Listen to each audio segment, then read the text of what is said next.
Your Docker image, 1.2 gigabytes. Every deployment, every push, every second your team waits. What if I told you we can cut that by 93%? No cloud magic, no extra tools, just engineering. Let's go.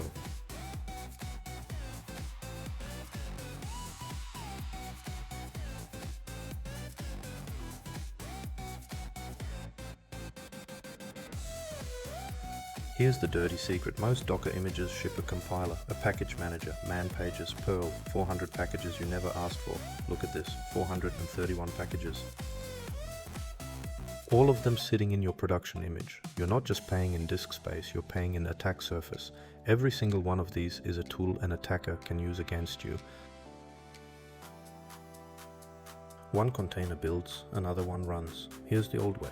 Everything in one image, compiler included. 1.2 gigabytes. Now the multi-stage version. Stage 1 is the builder, it installs. It compiles. Stage 2 is the runners. It copies only what it needs to run. The builder disappears.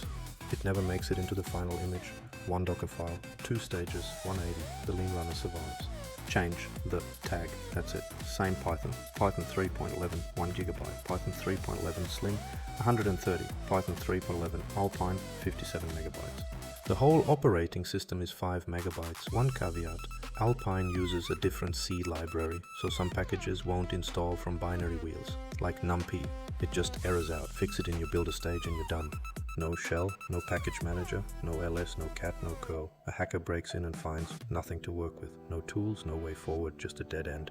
Here's the Docker file. Stage 1 builds the Go binary. Stage 2 is pure Distroless. We copy the binary, set a non-root user, done. 12 megabytes, 12, that's not a typo.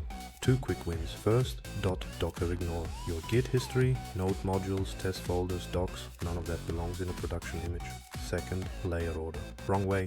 Copy all your code first, then install. Every time your code changes, pip install runs again from scratch. Every single time. Right way. Requirements file first, install, then your code. Docker caches the install layer. Code changes, only the last copy reruns. Meat dive. A layer by layer breakdown of your image. Every layer its size, every file it added. Efficiency score, wasted space. You can see exactly which run command left temp files behind. And Docker Slim takes it further. It runs your container, traces what's actually used, strips the rest. 180 in, 31 out, 5.8 times smaller, automatically.